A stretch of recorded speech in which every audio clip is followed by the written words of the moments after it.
everyone. Welcome back to those of you who are joining us again for another IDD Perspectives webinar, and welcome to any new people that we have on this webinar today. We're glad to have you. My name is Craig Escudé. I am a family physician by training. I spent the majority of my career providing healthcare to people with intellectual and developmental disabilities. I'm a fellow of the American Academy of Family Physicians, the American Academy of Developmental Medicine, and also of the American Association on Intellectual and Developmental Disabilities. I was the medical director of a large regional center for people with severe and profound levels of intellectual and developmental disabilities and complex medical problems, but have retired from that practice and now work with Intellectability full-time as president. I am the author of the Clinical Pearls in IDD Healthcare and the Curriculum in IDD Healthcare, which is an e-learning course to teach healthcare providers about how to provide good care to people with intellectual and developmental disabilities. And I also host the IDD Health Matters podcast, and I'd invite you to take a look at that on any podcast platform. I will be one of your hosts today, but our primary host and presenter today is Johnathon Crumley. So I'm going to introduce you to Johnathon and let him tell us about himself. Welcome, Johnathon. Thank you very much, Craig. Yes, my name is Johnathon Crumley. I am the Chief Operations Officer here at Intellectability and one of our person-centered thinking trainers. A little bit about me: I got into the field a little over 20 years ago in the state of Georgia. I was a support coordinator, or an IDD case manager, as many of you know it. There for many years was vice president of operations for one of the large independent support coordination agencies there in Georgia. During that time, I worked with AAIDD as a supports intensity scale master trainer. And then a few years ago was certified by the Learning Community for Person-Centered Practices as a person-centered thinking trainer. And I've been here with Intellectability since 2013. So I'm glad to be here today and glad to be your presenter. Thank you, Johnathon. So we're going to move right into this with kind of a first things first, the first step. How did we get here? How did we get where we are? And Johnathon, I'm going to ask you to elaborate on that. Yeah, the beginning is always a great place to start, right? So how did we get here? And by here, what I mean is, how did we get to a place that we would even need as a field the CMS settings rule, which is a CMS mandate that focuses on really giving people with intellectual and developmental disabilities a chance to have the same opportunities and the same dignity and respect and take advantage of their rights, just like you and I do every day in our everyday lives. And why is seeing the person as a person kind of not the default mindset? Meaning, why do we need a settings rule that helps us better see the person as a person and support them as such? Why is seeing the person as who they are and supporting them as a person, why is that not our default mindset is really a question that you have to ask. And in order to answer that question, we really have to go backwards in time and look back to the past. And it's a disturbing past by anyone's agreement. I think we would think, when we look back over the past several decades of institutionalization, this is a disturbing past that we really need to look to and learn from. And this was a time where people with disabilities were largely warehoused and grossly mistreated. Imagery that would come out of the age of institutional disclosure, that's a word we hear a lot about these days, right? Institutional disclosure. This type of imagery would be images that we would not see and would not have seen since the last World War. It's just the atrocities that were going on in many of these institutions that, as you can see on your screen there, on the outside were very beautiful, grandiose buildings, but on the inside, the story was very, very different. And so to kind of really understand, how did we get to where we are today? And why do we need a settings rule? And why do we need person-centered thinking training? And why do we need to be always reminded that the person is a person? You really have to look at the era of institutionalization to really understand that and to appreciate it. Because what happened is, as we began to move people out of these settings and we began to introduce them to the community, we didn't just move people out of institutions, we moved the support philosophy of the institution out with them. And what I mean by that is the same mentality and the same philosophy that ruled how people were supported in institutional settings, that mindset moved into the community with the person. And it is this mindset and this philosophy that really the settings rule is seeking to change. And so I can give you some examples of how do we know that this is true? How do we know that this philosophy migrated from institutional grounds into the community? When we look at the typical group home model origination, that mindset that everybody gets up at the same time, everybody eats the same thing, everybody goes to bed at the same time, everybody watches the same television program. That model, we can look to the institution for that model, that group home origination of that mindset of how we support people collectively migrated into group homes. And so we went from 300 bed facilities to 4 or 6 bed facilities, but the philosophy never changed. Heavy emphasis on routines, a lack of focus on what was important to the person through the discovery process, but a very heavily rooted mindset in what was important for the person. So it wasn't a quality of life issue, but it was really just keeping people alive. That is a very institutional mindset. You know, that's a great point that you made. An unfortunate situation, but still a very important and a very good point. And you know, just because there is a building in a community setting doesn't mean that the mindset has changed to a community support mindset. And so that's what we're really talking about here. That's what you're really talking about here in terms of how to support that person as an individual person with likes and desires and wishes for their lives. And how do we do that to break away from that more collective institutional mindset? Yeah, so, that's exactly right. Yeah. Yeah. So I you know, when we look at this here, if the disability is all we see, we can justify anything and call it support. That's pretty impactful there. Would you unpack that? Yeah. This is a mindset that really causes us not to see the person, but see the disability. And if IDD history has really taught us anything, it is that if the disability is all we see, then we really can justify anything and call it support. And so how this kind of plays out is we end up in a mindset where it's okay if the person's on 8 psychotropic medications, although we would never allow our family members to be, someone we love to be on 8 psychotropic medications probably.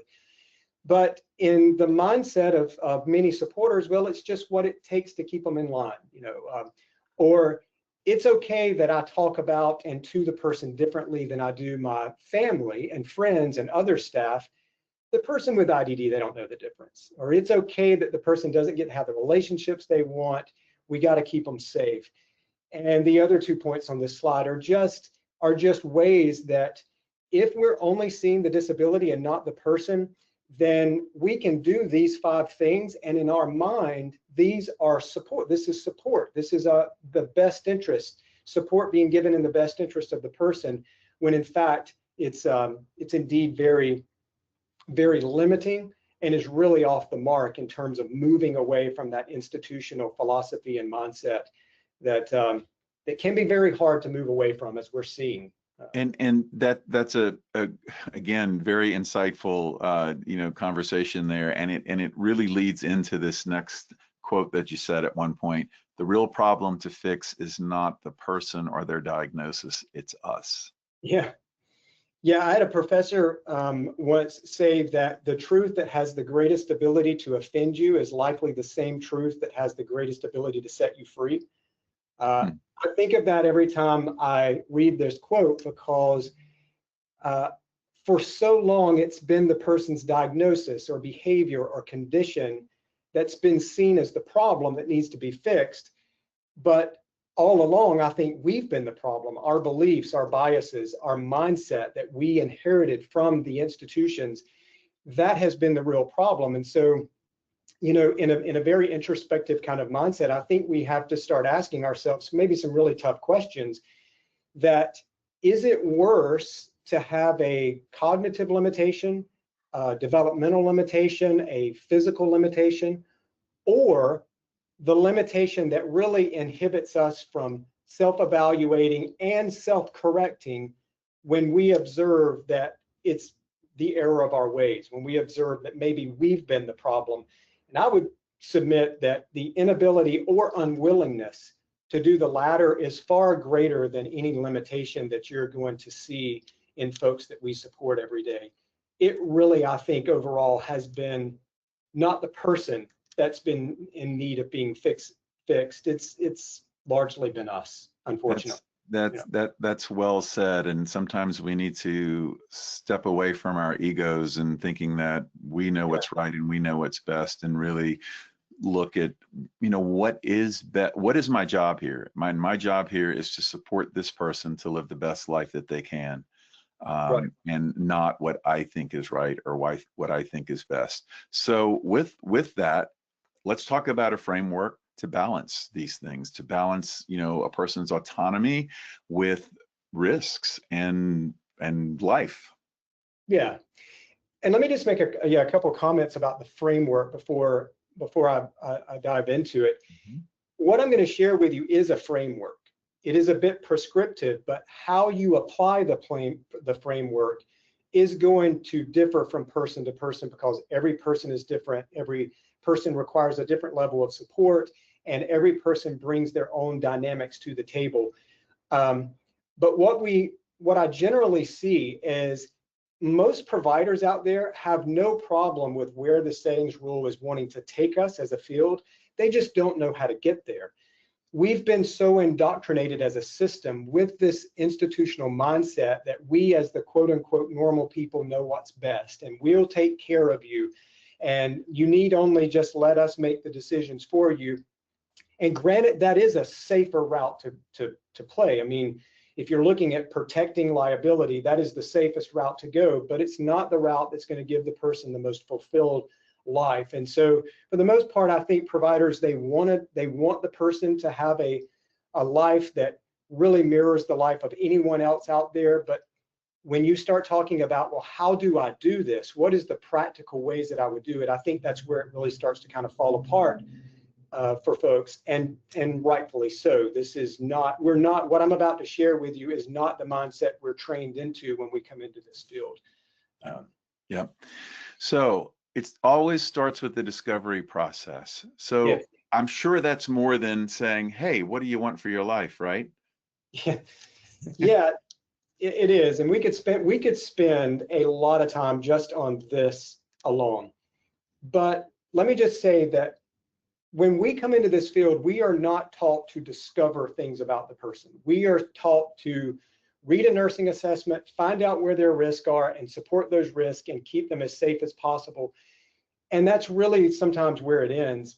But when we talk about discovering who somebody is, and this is why getting person-centered thinking training, wherever you get it from, is so important, because it teaches us how to do this. So having branching conversations, using techniques like guess, ask, write, where we guess what might be important to the person, we ask them and ask why, and really verify that, and then we write it down. And we have the ability to use some skills to help us along this pathway of discovering.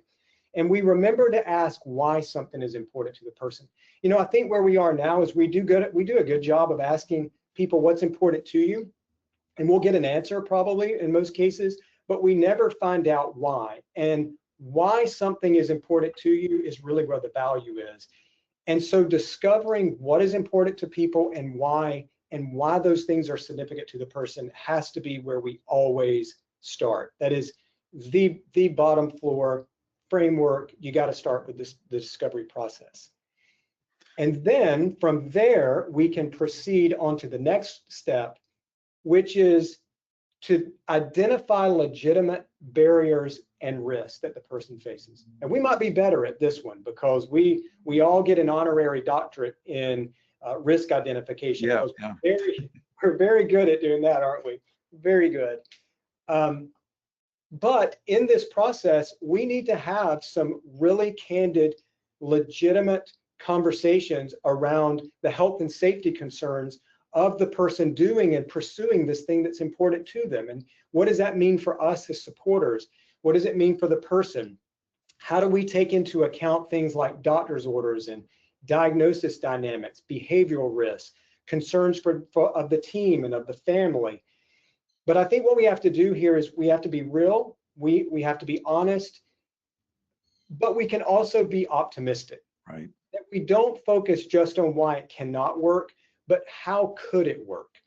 And in the process, having an honest discussion around finding solutions for the person and not just assuming because there's risk or barriers or maybe even liability, that's where it really gets scary, that we don't pursue it. So step 2 is very important. We really just need to know what are those barriers and risks that are facing the person. And just to reiterate that third bullet point, be optimistic. You know, too often we do focus on what people can't do. And sometimes we're told, oh, they can't do this, they can't do that. And so then we don't even think about ways to make it work or to try to facilitate it because we close off our minds as well. We need to think this person can do it. Maybe it requires a different approach or a different step or a different way to do things. But if we think with the mindset that this person can, we just have to figure it out in a different way, we're going to be much more likely to support that person to be able to do things that they want to do. Yeah, a great leap forward in our field is to assume the person can until we are told or we observe otherwise. Yep. Assume that they can instead of assuming that they can't. Now, the third point is huge for me because I think education is the key to so many challenges that we face in this field. I talk about educating healthcare providers all the time. So let's talk about education. Yeah, this is not dissimilar to what we do in our own life, right? If you discovered something was important to you and you wanted to pursue that thing, in some shape, form, or fashion, you are going to educate yourself on this thing. You know, not just in the how-to, but what are the risks and what are the consequences, both positive and negative? What are the potential outcomes of it? You know, is it worth the time and effort and energy I'm going to do? How do I do it safely? And, you know, we're going to get online and we're going to educate ourselves. We're going to watch YouTube videos. We're going to ask ChatGPT. We're going to do all of those things. And we would do the same thing for the person. So if the person is wanting to pursue something that is important to them and there are inherent risks around those things, or the person needs education and training around how to do this thing that's important to them or how to make it a reality, then that really is our job as supporters, is to start educating and help the person seek out that education wherever we're going to find it, because we want, just like for ourselves, we want the person to be fully educated as they're moving down this path to pursuing things that are important to them. And education is, you know, it's just part of what definitely has to be done. And the bottom point there, you know, contributing leads to membership. When a person, you know, is involved in the process and learning about these things and having input, it helps them to have more ownership of it as well. And you know, it's just good all the way around for sure. Yeah, that's right. So what's this about negotiating supports? Yeah, this is probably, for the majority of folks, is going to be a new concept. It's not, it is ensuring that they have a voice in the process, but it's more than that. We don't want to compromise people's autonomy while trying to address their supports. And a lot of times what we do is we support people in spite of people, or, you know, without the person's direct involvement. But we want to remember things like dignity of risk here and other concepts that allow us to have the person an active contributor in this process, so that what they're controlling is what we call the W's, the who, what, when, where, and why of what they're wanting to do, but we negotiate how that's done. And I'm going to show you how this plays out in a case study in just a moment, because this one is probably a new concept and can be a little confusing to folks. But what we generally do is we plan in spite of the person instead of with the person. But really the person needs to tell us how they want to be supported, and we meet them in the middle and negotiate those supports until we find common ground, and then we build supports around that. Because remember, person-centered thinking is all about finding a balance, important to, important for, and a negotiated balance between those two things. And this is a step that usually gets it usually gets overlooked in the spirit of we as the supporters know what's best, and so we're going to plan this activity for you. We're going to plan how this rolls out, instead of letting the person have an active voice in that. And we say in medicine, if it wasn't documented, it didn't happen, whether it really did happen or not. So the next thing here is document, and oh yeah, document. Yeah, and then when you think you need to document some more, go do it again. That kind of thing. Right. Yeah, so our efforts have to be documented in brutal detail. We need to know all the details around what this support is going to look like. And that may look like information that's placed in person-centered plans, safety plans, behavioral support plans.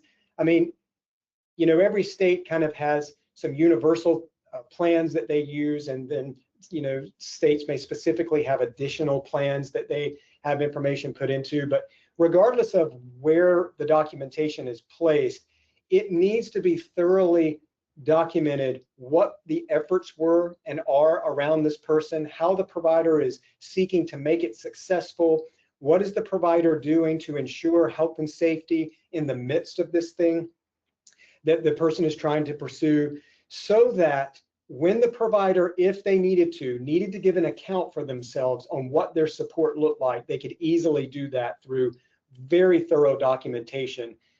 And this is really, I think, the lifesaver for providers out there. We document, but I think we probably have to start asking ourselves the question, are we documenting the right stuff? Are we documenting the stuff that's really important in order to make things successful for the person?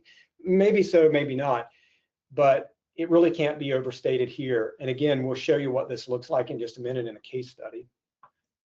And then as we go on, we need to provide continuous monitoring and adjust as we learn things and as situations change.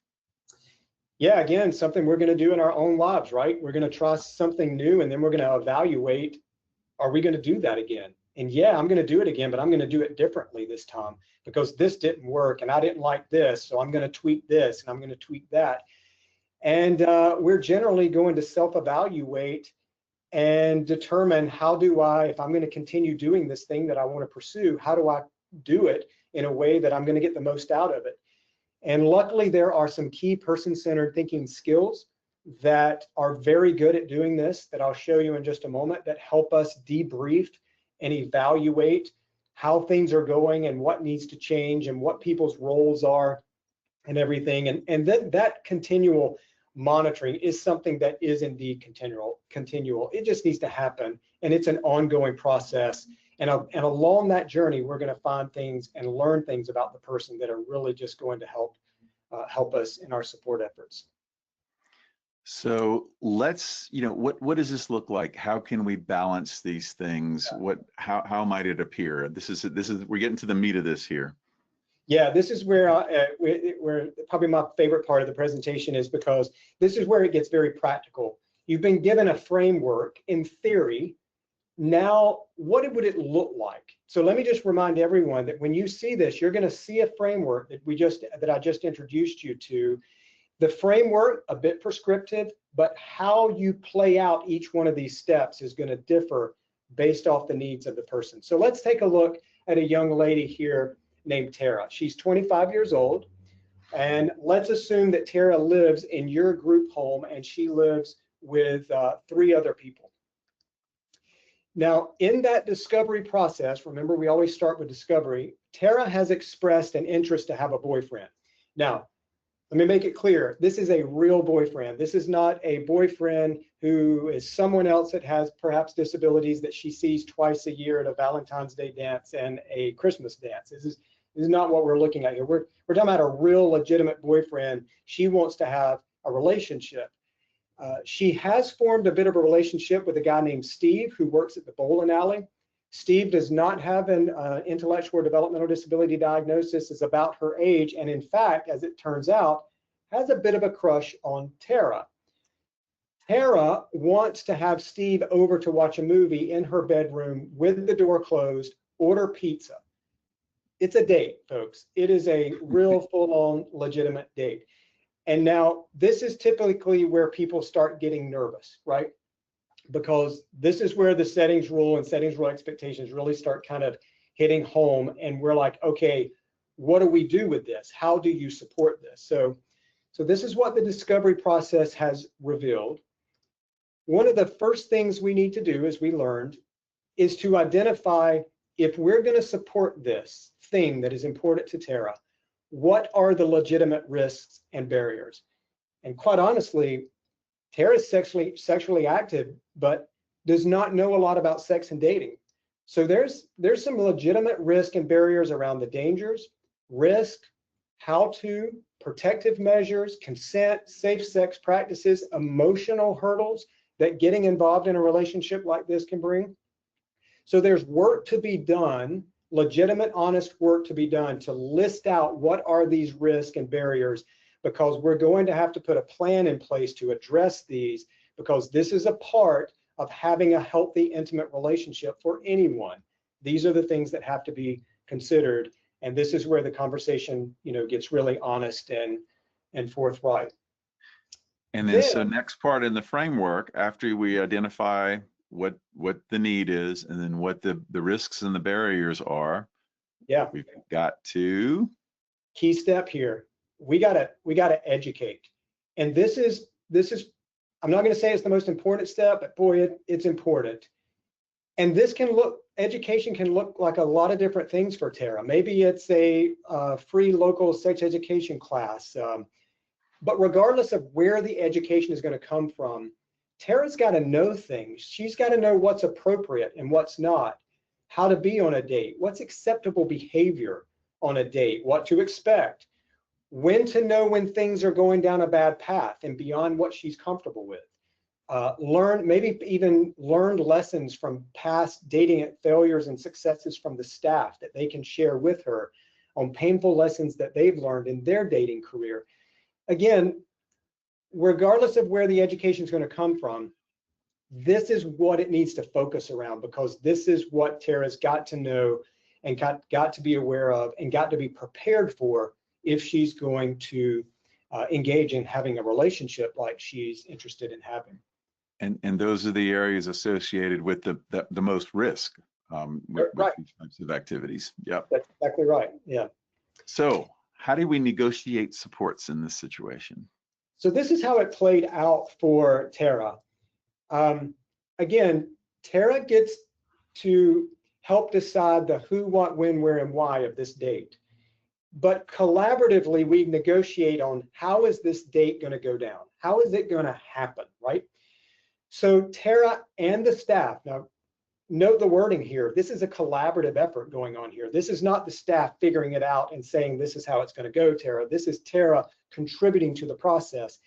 Tara and the staff come up with an action plan so that Tara can communicate when she gets uncomfortable in the bedroom for whatever reason.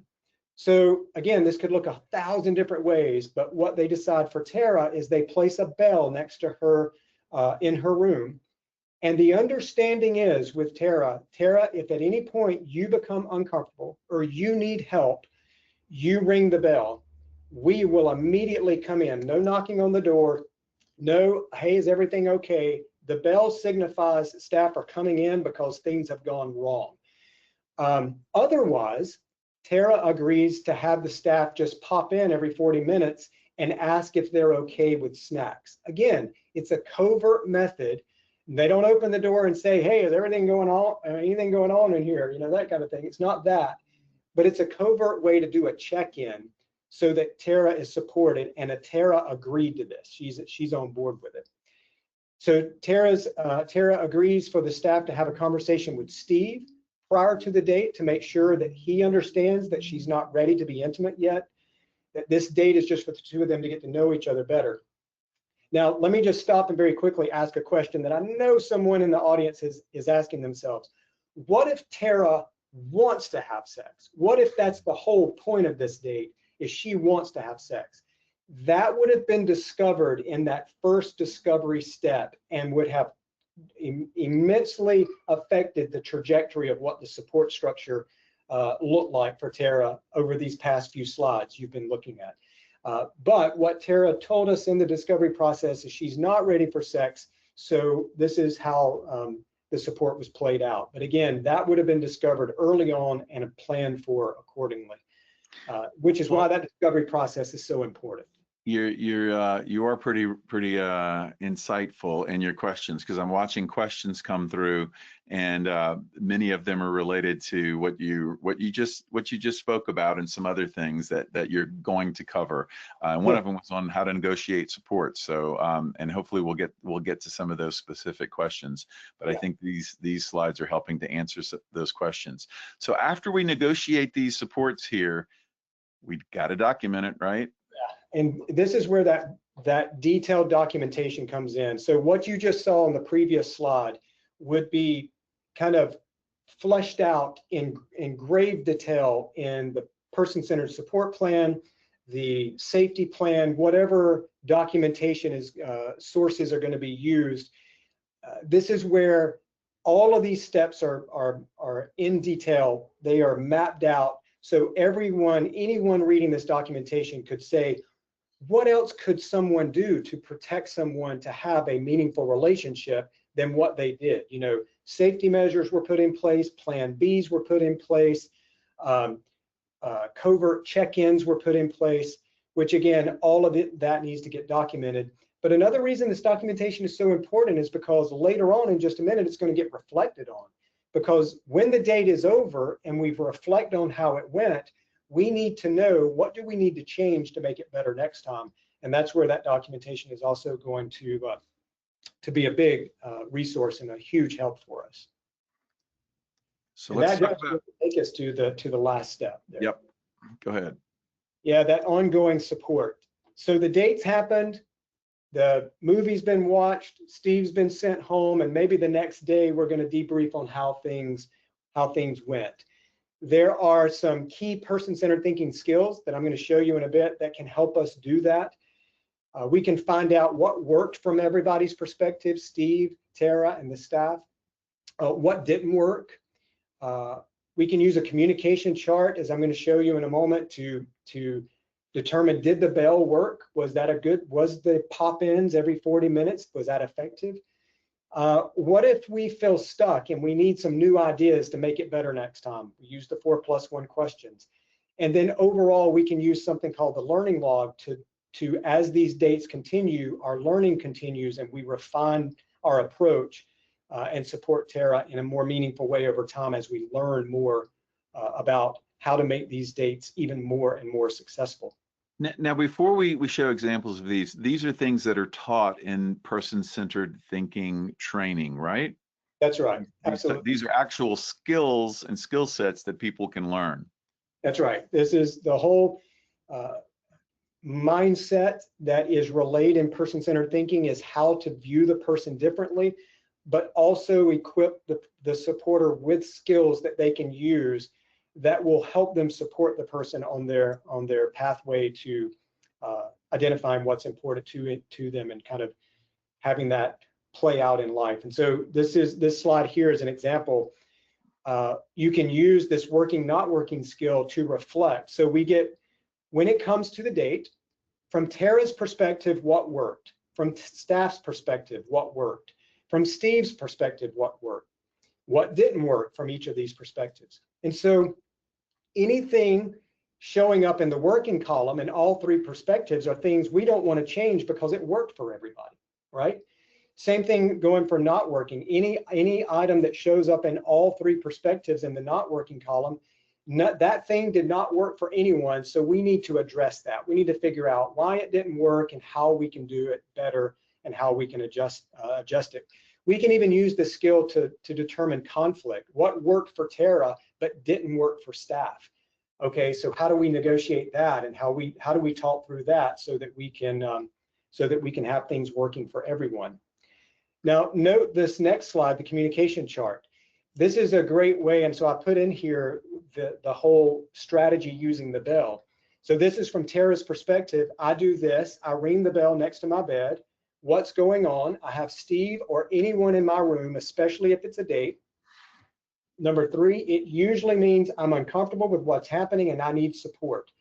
What do I want supporters to do? Come into my room immediately and offer assistance. Don't knock, just you come right in. Now again, Tara and her team negotiated this strategy. So this is not a strategy that was imposed on Tara.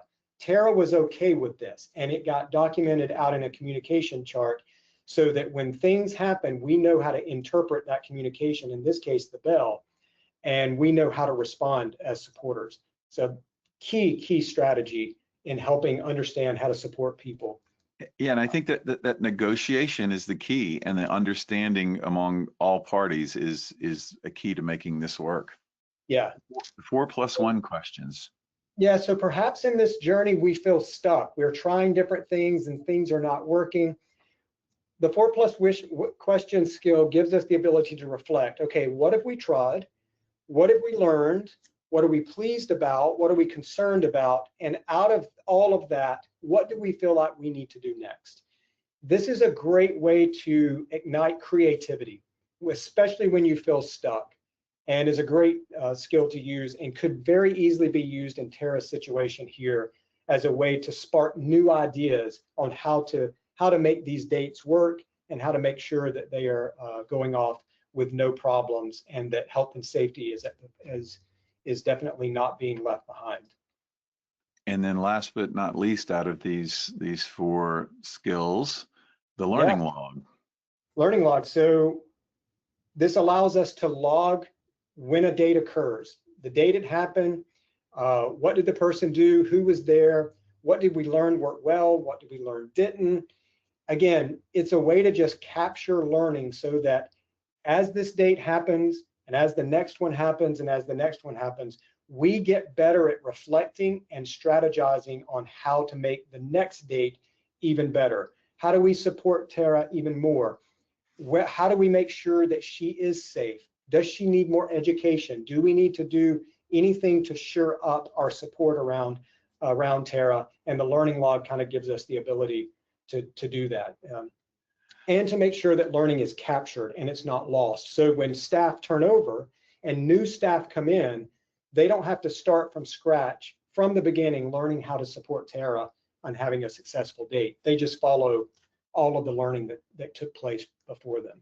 And these are great tools for support teams to use together with the person in support to understand situations, to identify things that maybe need to be done differently or better for the next time, and improve overall independence and support for the person. There are other skills that we learn in person-centered thinking as well, right? How many are there total? Yeah, there's about 9 to 11 skills that you get exposed to.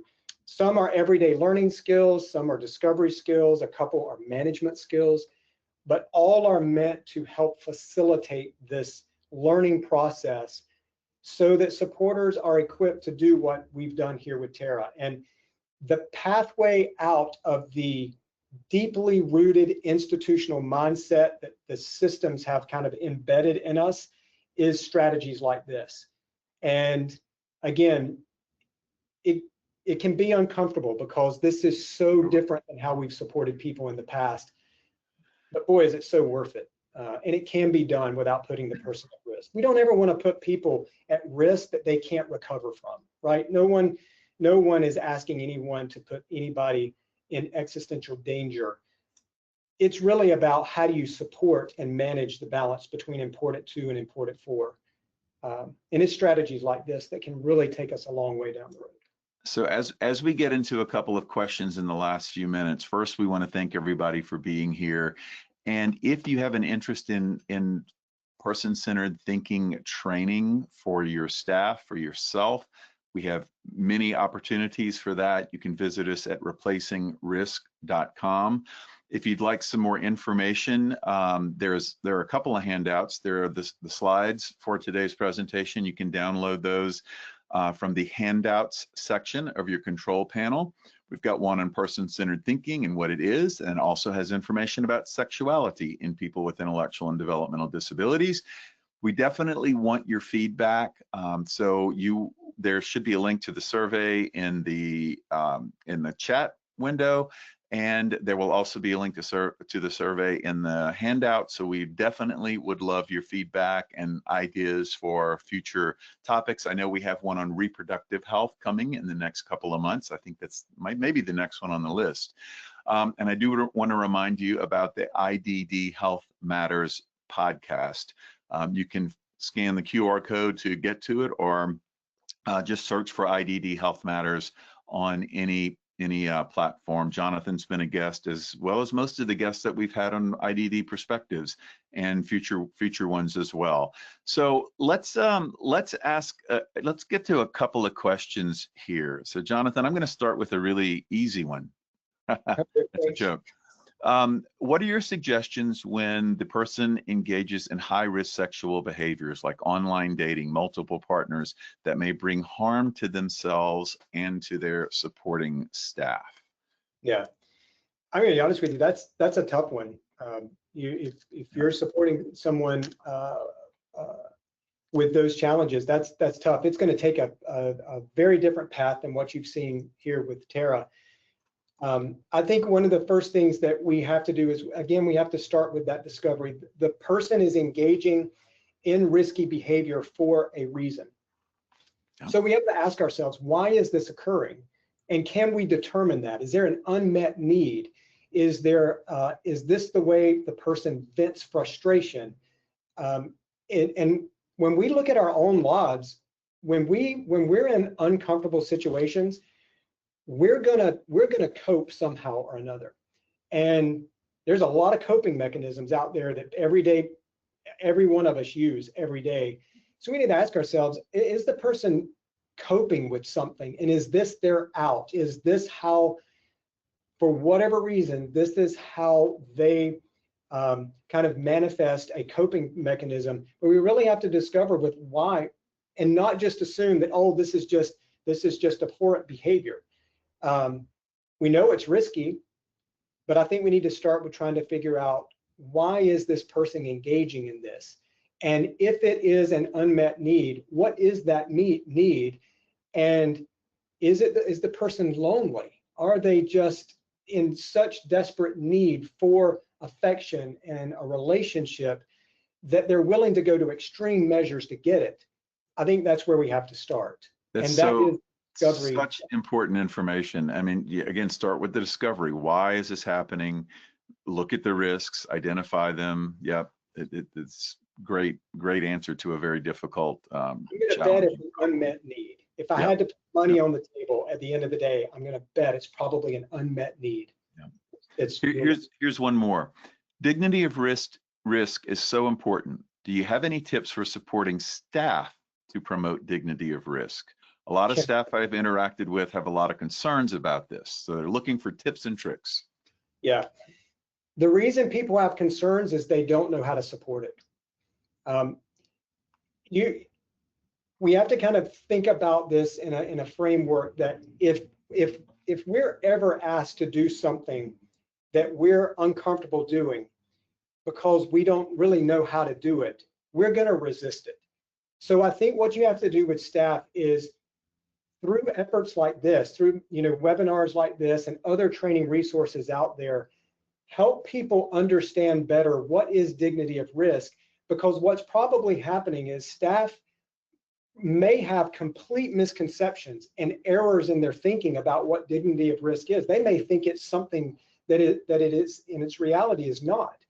So I think you have to make sure, do staff understand what dignity of risk is and why it's not a threat to them or the person, and ensuring that people understand what it is and what it's not.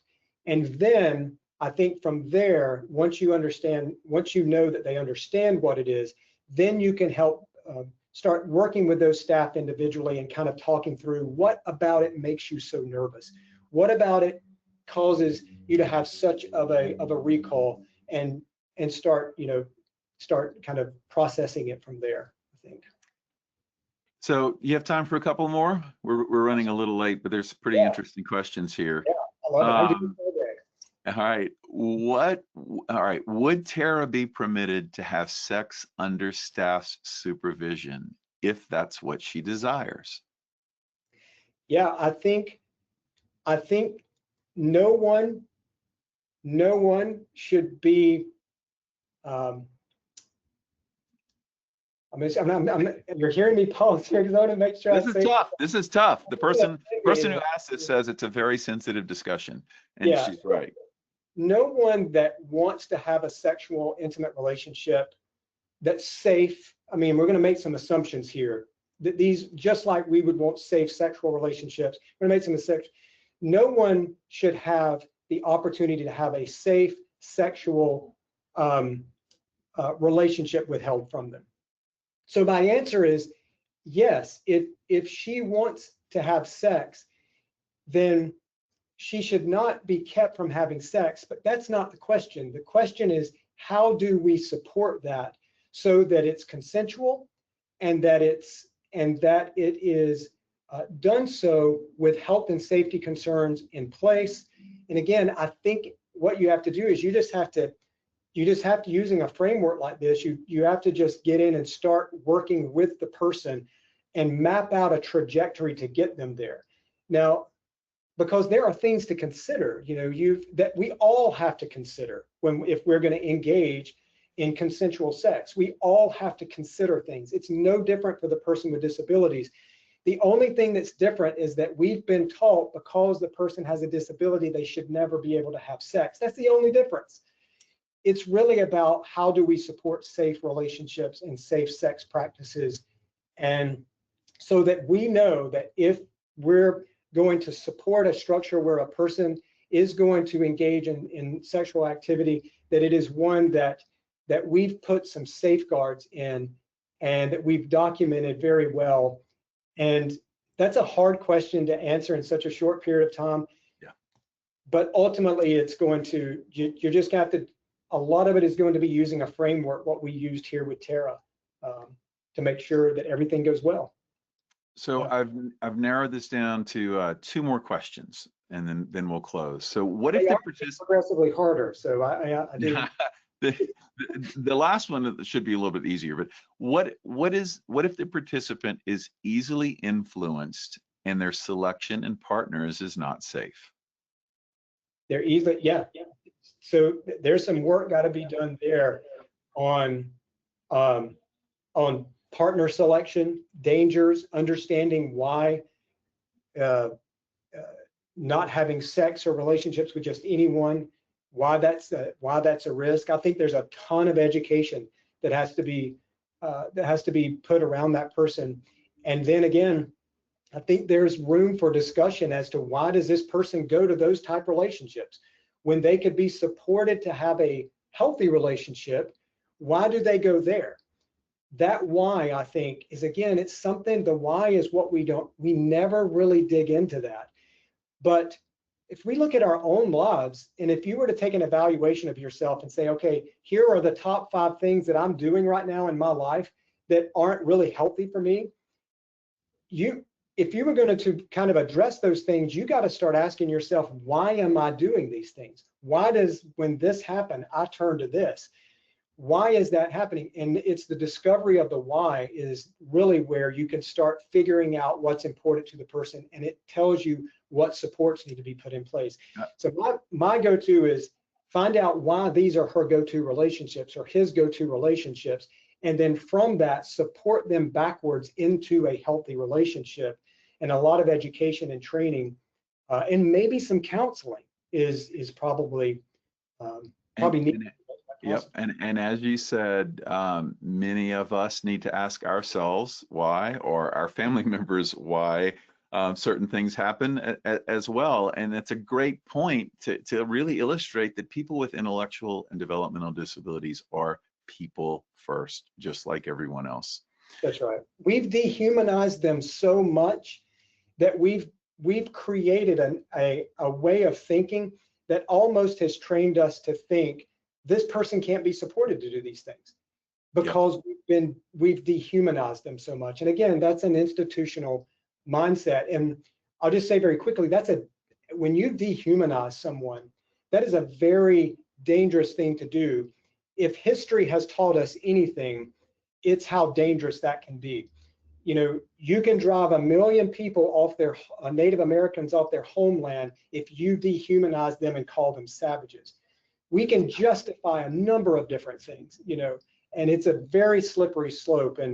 But again, I think it is largely what's happened in this field is we have been trained to not see the person as having human desires, likes and dislikes, goals and aspirations, all because they have an intellectual and developmental disability. And I think this community has been screaming at us for a long time, trying to tell us that, look, I've got an intellectual and developmental disability, but I've also got a sex drive. I've also got a desire to be intimate. I've got a desire to be connected with people and feel like I'm a part of something bigger than I am. And to really end my life one day and look back on it and say, I made a contribution as much as my disability would allow me to. I made a contribution, and when I'm gone, people will miss me. I think those are basic human things that we've been taught don't apply to this population. And unfortunately, we've been lied to. What a great and profound summary and great way to close this out. Really quick, is there a list for what has to be documented when dealing with things like this, or person-centered thinking and negotiation and all of that? Is there a list of what people should document somewhere? I wouldn't say a list, but I think your first go-to is your state requirements, your state waiver manuals, your state policies on what is the expectation of your particular ecosystem that you work in. And then even more granular than that, what is the expectations and the requirements of the agency that you work for? Because that list can look different from state to state, but some fundamental things that have to be a part of the documentation are what you've seen here today.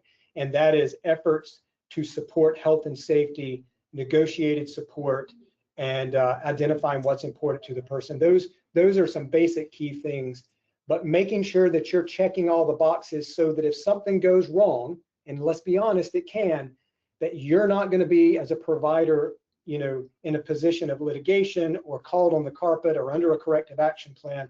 I think you're going to have to look to your specific system there to determine what do you need to have your attention on and make sure is documented in the process. Excellent advice, Jonathan. Thank you so much for sharing this information, your insights. It's clear that you're passionate about this, and I hope everyone listening benefits from this. If you'd like to learn more, again, about person-centered thinking skills and how to do this and practice it, you would be more than welcome to join some of our person-centered thinking classes, some e-learn courses that we have. Just visit replacingrisk.com to learn more about it. And until next time, we will say goodbye and thank you for joining us today. Yeah.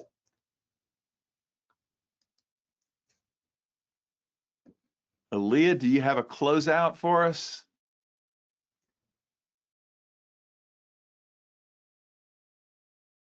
Yes. Thank you so much, Dr. Escudé and Jonathan. We hope you enjoyed this presentation and that it inspired you with lots of ideas. If you'd like to explore those ideas with our team, we are here to help. So you can request to connect with one of our sales representatives to discuss ways Intellectability's tools and training services might support you and your organization. Again, please take a quick minute to fill out our short survey and have a great rest of your day, everyone. Thank you.